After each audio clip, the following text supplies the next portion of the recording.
take a look. The Dow aiming at history. Right now on track to be the third highest point gain in history. We are up 939 points. 996 was second, but guess what number one is? 1,086. That's the number we need to gain for the Dow Jones Industrials to best the number one top spot. S&P up 92. Look at the NASDAQ, a nice gain of 256. Let's flip it to shares of major restaurant chains, particularly ones that are in the breakfast business. Foot traffic has been a very worrisome issue as folks across the United States decide to work from home. They're being told to work from home. They're not traveling, so they're not running out of the hotel and grabbing coffee at a chain. They are stocking up on groceries, opting to self-quarantine amid the deadly coronavirus outbreak. But we do have McDonald's, Wendy's, Yum Brands, Starbucks, and Dunkin' all moving higher, anywhere from 2 to about 4, let's call it 5% for Dunkin'. The virus is not slowing Wendy's down from making big announcements. The fast food giant launching breakfast nationwide today in an effort to steal away McDonald's customers. Wendy's betting that breakfast will eventually account for 10% of its U.S. sales, but maybe it should worry more about Panera Bread. Panera entering the breakfast wars, counter-punching with a rollout of a new coffee subscription service, work with me here, offering unlimited hot or iced coffee or hot tea across its more than 2,300 locations in the U.S. for the low price of $8.99 per month. So you just walk in any day for the whole month, $8.99, coffee, tea, or me. Well, no, not me. Darn, I'm not on the menu. Panera Bread CEO Nuran Chowdhury is the one laughing here. He's joining us live. Well, I'm glad to see you smiling here. It's been a very rough month because of this coronavirus. Yeah. But tell us what you're hearing in the last couple of hours from your stores about the foot traffic today as you roll this out. So I think we're very excited about the coffee subscription program because I think we're disrupting the industry with a program that has never been done before. And here's the insight. Every day, 150 to 200 million people are drinking coffee every single morning, starting their day with that daily ritual. But more than half of those consumers are conflicted about having to pay so much money for that daily cup of goodness and daily cup of optimism. You are taking aim at Starbucks right now, the $5 grande latte, right? Yeah, like this customer is saying, listen, I love my coffee and my daily ritual, but I feel guilty about this price that I pay, and that's where we come in because we have great coffee, 100% Arabica, premium beans, freshly ground, regularly brewed, etc.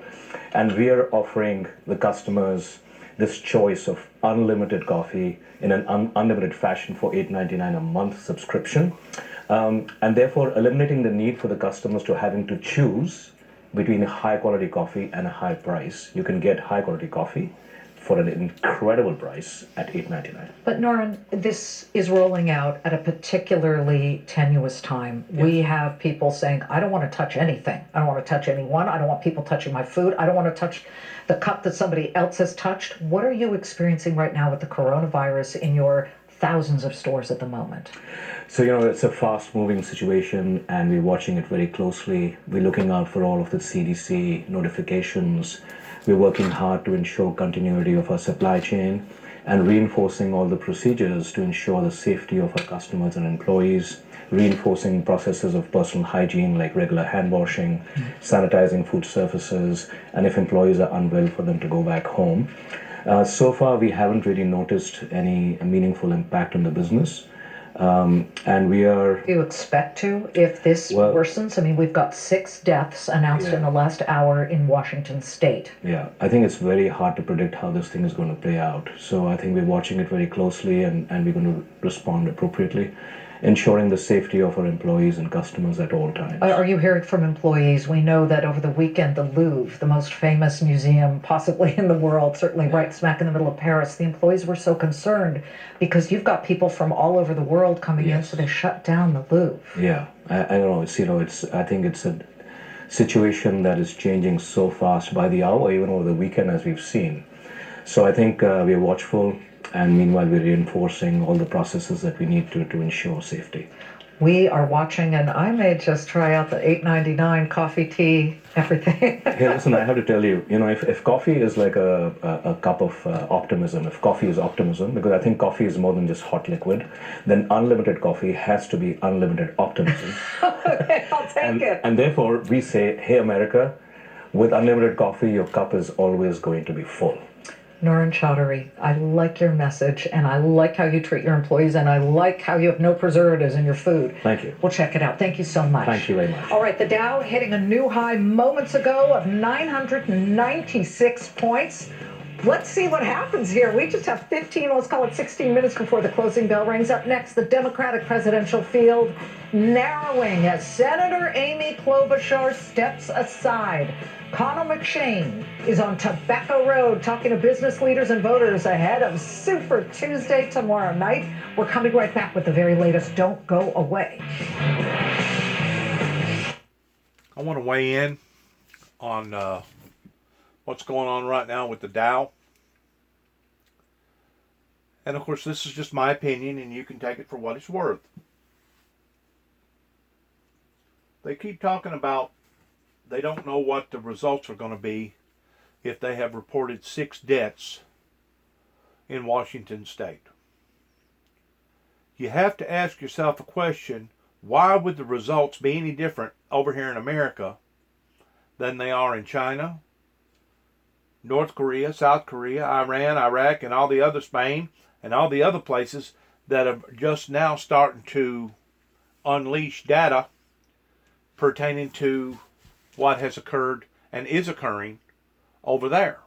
Why would our occurrence over here be any different than the occurrence over there? Second of all, whenever it comes to the Dow Jones, the reason why that I feel like that it should be outlawed across the board is because all it is a unsecured atmosphere that some people think that it's a get-rich-quick scheme if you're actually on the phone, on the floor, playing the stocks back and forth with other people's money.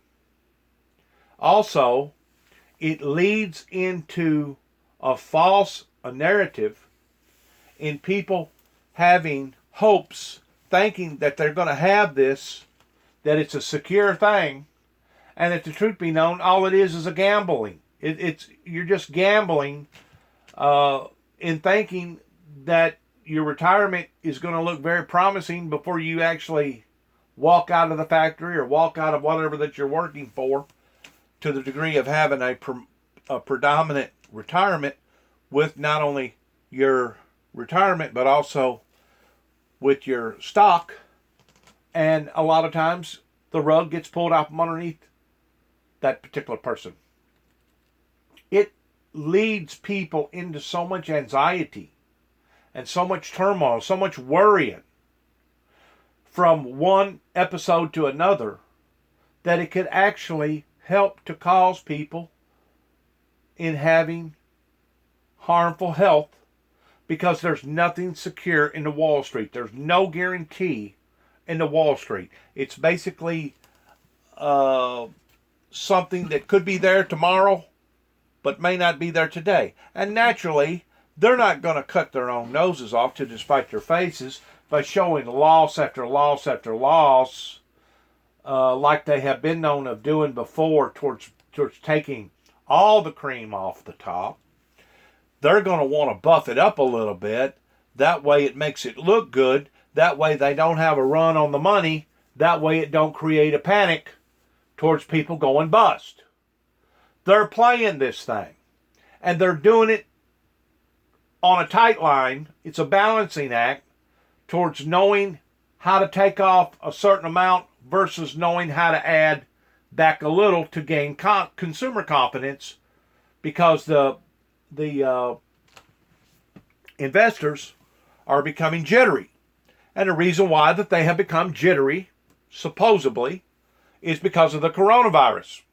But we know, looking at past tensively things that has occurred in the past, that regardless whether it be the coronavirus or gas shortages or a big terrorist attack like happened in 9/11 or some other events that happen worldwide, that it gives these investors the excuse or the opportunity to becoming jittery, and they use the word, oh, it's just balancing or it's recorrecting itself. No, what it's doing is allowing for some people to come out smelling like a rose and becoming stinking, filthy rich, while other people are basically losing their shirts. And that's the reason why I feel like that it's nothing more than playing the lotto, and you're doing it with your own retirement. You're doing it at the expense of some people 10, 12, 15, 20, even 30, maybe even 40 years of employment that you've been steadily packing away in this. And to get rich is good, but to go bust goes beyond most people's imagination. Whenever you're looking at these false narratives that man has created, this in and of itself can be looked upon as being a hoax in the form of reality. Some people may say, well, basically we're living in a hoax. Well, if that's the way that you want to interpret the affairs of man that has corrupted society the way that they have all over this planet, that's fine and dandy. And in a way, if you tell somebody that they're ugly long enough and strong enough, you're ugly, you're very displeasing to look at. You're a very ugly person. Well, if you tell that person that long enough, eventually you'll brainwash that person in believing that they're ugly. The same way as telling somebody you're worthless, you're no good, you're not worth nothing, you're a sorry, low down, no good for nothing person. If you tell that person that long enough and strong enough, eventually you can actually break through in their psychic to the point that you tear that person down in believing that they're worthless. It's like Donald Trump that talks about the Russian hoax as if the Russian investigation never occurred. That's like Donald Trump talking about the Ukrainian hoax, like the Ukrainian investigation never occurred. And of course now he's using the terminology towards the Democrat hoax in saying that the coronavirus was created by Donald Trump based upon Donald Trump cutting too many programs and based upon Donald Trump not having the proper testing devices out here to test people to know if they do have coronavirus. And plus, with all the downsizing that he's done, he does not have a professional staff on board to combat the coronavirus. But yet now to hear Donald Trump, hoax, hoax, hoax. The point that I'm trying to make is this, pertaining to these hoaxes and pertaining to these fake, false narratives that man has created pertaining to the stock market of not knowing whether or not it's going to be up, down, or it's going to go bust. Whenever it comes to man-made stuff, it is automatically trivial, first of all, and second of all, it could be looked upon as being some form of hoax. Because what man has done and what man has created pertaining to humanity is here today and gone tomorrow. The things that are prevalent today may not be prevalent tomorrow. The things that are considered security today may not be security tomorrow. But one thing I can tell you that is not a hoax, which is the reality of the world that we're living in right now, that once you pass away, in going to the next level of eternity. It will not be a hoax, wherever that you wind up at, regardless whether it be heaven or hell. And I have said before, and I say again, the evangelical world pertaining to the supernatural is more realer than our world. Because our world is here today and gone tomorrow in a fashion type statement. In other words, the home that you're living in today ain't going to be there 100 years from now, or 150 years from now, or 250 years from now. The tree that you got out in front of your driveway or beside your driveway, out in front of your house or in behind your home, that same tree ain't going to be here 100, 150, 200 years from now. It'll get old and it'll die. Everything retransfigurates itself. As the old is going out, the new is coming in. As the old is going out, the new is coming in. It's that way with plants. It's that way with wood. It's that way with nature. It's that way with people. The old is going out and the new is coming in. Okay? It's a cycle. It's nothing more than a cycle.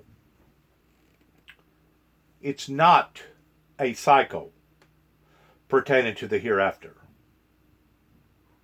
It may be formigated in the form of a cycle towards how you leave this world and go to the next world beyond this world, but I promise you, it is not a hoax. Just like the coronavirus is not a hoax. And even though the stock market may give the appearances of doing very well today, who's to say what it's going to do tomorrow? Who's to say what it's going to do the day after tomorrow? Because it's a gamut. It's a gamble. It's just like throwing dice. You may hit snake eyes, then again you may hit all sixes. It's a gamble. And you're gambling with people's emotions. You're gambling with people's livelihoods. You're gambling with people's hopes and despair as this worldly system is steadily declining and diminishing and deteriorating. And that's exactly what we're seeing right in front of our very eyes. It gives the false images of it doing greater than it's ever done before it hit this past last Monday, of it going on a down cycle. But we know that all things that man has ever created will eventually come to an end. Eventually. All things. That's because of sin. That's because of Satan entering into man that has caused this type of insecurity. So please, whenever you look at however the stocks is going to turn out today, don't think that this is by far over pertaining to this whirlwind of uncertainty, because it's far from being over towards what to expect tomorrow, the day after tomorrow, next week, next month, and 6 months from now. It's far from being over. And if you really get to thinking about it, in every major presidential election, your stockholders, your investors has always pulled out. They have always pulled out, and they have swept the cream off the top towards securing themselves, while the rest of us was left hanging, because they themselves don't know who actually is going to be in power pertaining to the next presidency. After the presidency is usually over with, that's whenever they'll go back and they'll start making other exchanges, and they'll go back and start making other investments. We have seen this again and again and again and again and again. And why the Americans get so excited whenever this happens during a presidential race involving the political presidential race. Why people act like that this is something new under the sun is beyond me. Because it's been going on now, I know, ever since I've started recognizing it as a teenager, give or take for the past 40 years. I've watched it go up and I've watched it go down.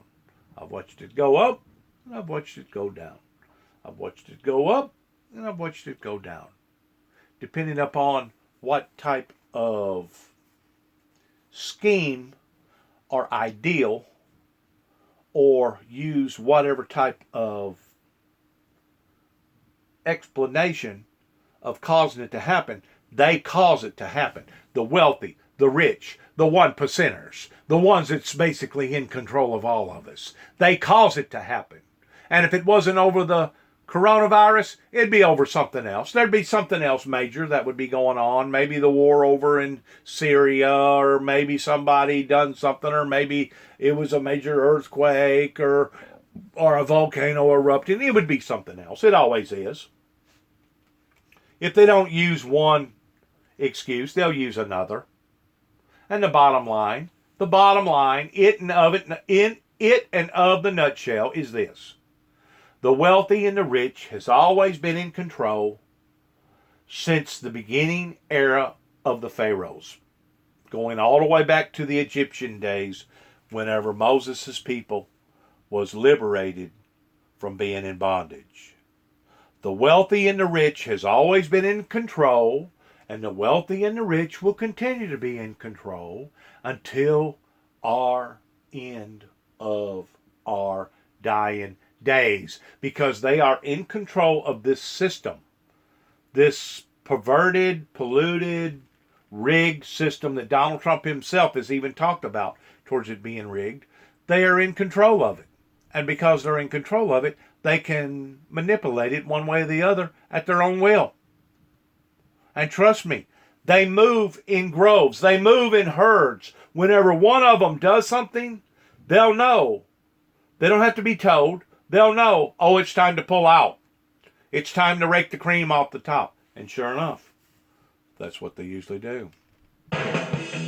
It's sad. It's really sad how humanity has become deceived to all these trickery affairs that the wealthy and the rich continue to try to pull the wool over the working man's eyes, in giving him false narratives, false hopes that, hey, you're going to be all right. You're going to be just fine. Everything's going to be hunky-dory. Right? Wrong. Now it's broke a new all-time high, it looked like. Portal sales app and social. My avatar. Looked like it hit over 1,000. HR sites. Put your hours there, PTO there. Payroll's a different beast entirely. Let's see. Because this is about the last 15 minutes of the trading. Let's see here. We're on a commercial. We're still on commercials. Let it come back up. There we go. Flashing all over the place of real strength here. Folks, we could be on the verge of history. The Dow is on track to close with the highest point gain ever. 1,086 is the all-time record. We're at 1,257 right now. It came the first trading session following the Christmas Eve sell-off back in 2018. Remember how horrible it was Christmas Eve? Big sell-off. Well, of course, December 26th, you saw that big move to the upside. This is bigger. NASDAQ is up 350 points. That's a gain of 4+%. Let's talk about biotech giant Gilead. It's getting into the cancer treatment business with the new $4.9 billion acquisition. But Christina, aside from that, what else is going on down on the floor of the New York Stock Exchange to propel this rally? Well, okay, first of all, for the rally, Liz, the one trader just came up to me, showed me his little iPad, and he said right now there's about $2 billion in the markets to buy. So that's when they just take the difference between buy and sell. So there's a lot of movement, especially towards the last few minutes before the closing bell. You brought up Gilead. Another thing to hit the wires is Gilead CEO said that they plan to test their antiviral drug in Washington State. That just came out too, contributing to some of the upside that we're seeing on the company. Gilead also made a large announcement just within the past few business days, I should say, and that is that they are going to buy 47. 47 is well known for its immunotherapies. That's when you use your own immune system to target tumors and other cancers. So Gilead has bought that company for a little bit less than $5 million in a cash transaction. Quite a premium, 247's closing price last week. But we're going to end on some of these companies that did get hit. APT and Lakeland, these are mask makers, and that comes after the Surgeon General said stop buying masks. It's not going to help prevent the public from catching coronavirus. Look at that movement over there, though. Back to you. Ah, how about it? And I will just say that Lori Garrett, the author of The Coming Plague, just told us right here on the Claimant Countdown, the masks are not really going to be that valuable. And don't worry if you couldn't get your hands on Purell this weekend. I know many stores were sold out. She says wash your hands with soap and hot water.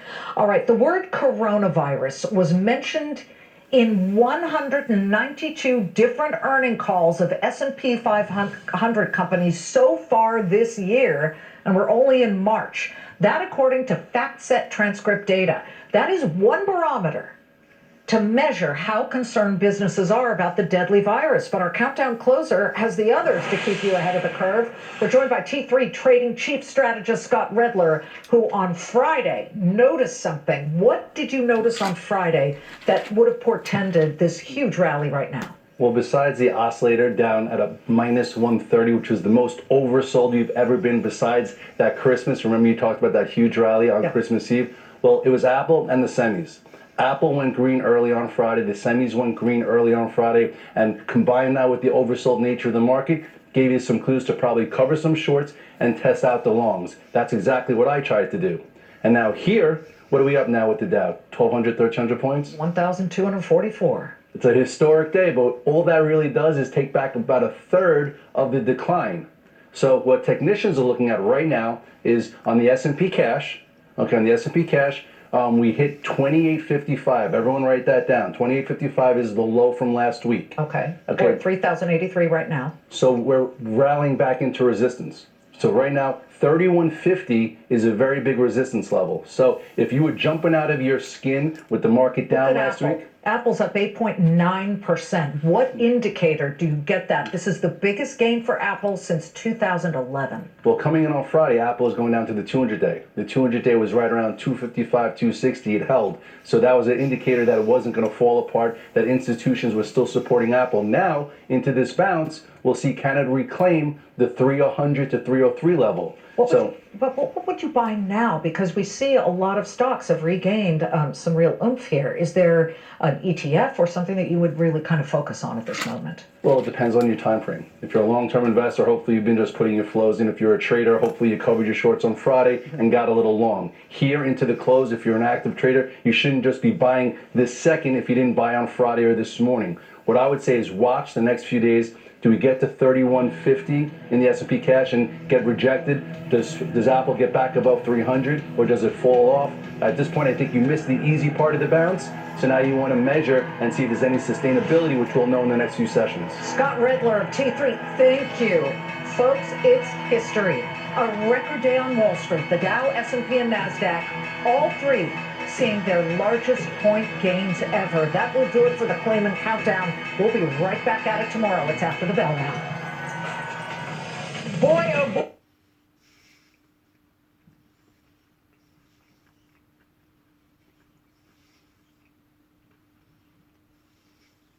Some of the larger retailers like Costco, and I want to focus on Costco for a second because that is one of the... There you go. 1,294. The largest backswing that we've ever seen. It's sending out these false narratives and trying to tell people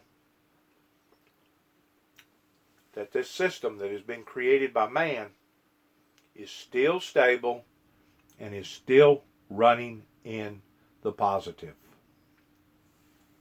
That's today. Tomorrow, it may go up again. But then again, it may lose another 1,000.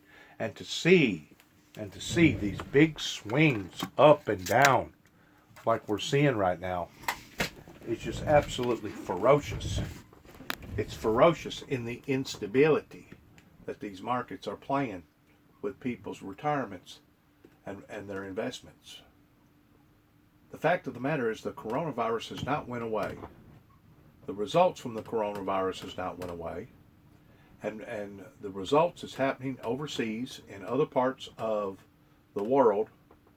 To think that America is above and beyond the same results or different results than what happens in other parts of the world is foolish to me. And I hope that I'm wrong. I really do. I hope that I'm wrong. I hope that we don't see a pandemic over here in America. But if I'm right, do you think that you're going to continue to see this right here? Day after day after day, towards it going up, up, up, up, up, up, up, up, up? Especially as the virus is growing and intensifying all over the planet, and we're counting numbers pertaining to people dying on account of this sickness. Use your own strategy. Use your own gut instincts towards playing this market, because it's very rootless. And it does not, I repeat, it does not take prisoners. Whenever it gets through chewing you up and spitting you out, just like what happened in 2008, whenever the bubble burst happened, and we seen such of a decline in the stock market, there was many people that was left out in society that was mortally wounded. And to this day, they're still trying to get over what occurred in their lives as retirees or people that was simply fixing to retire, based around that in which what had occurred. That's the reason why I think that something like this should be outlawed, because it's basically dangling and playing literally with people's human lives on a day-to-day, week-to-week, month-to-month, year-to-year level. And of course, it's always the rich guy. It's kind of like going to a casino. The house, the one that's carrying the cards, usually always wins. It's a scam. It's a get-rich-quick scam for millions and millions, if not billions of people all over the planet towards playing the markets. And they know it. But I'm glad that it went up today towards the loss. But once more, this is all trivial in comparison to eternity. Because we come into this world with nothing, broke, bare, naked. And whenever it's all said and done with, we're going to leave the exact same way. Broke, bare, and naked. Have a good day. Thanks for listening. Shalom. Good luck to all of us, and see ya. Bye.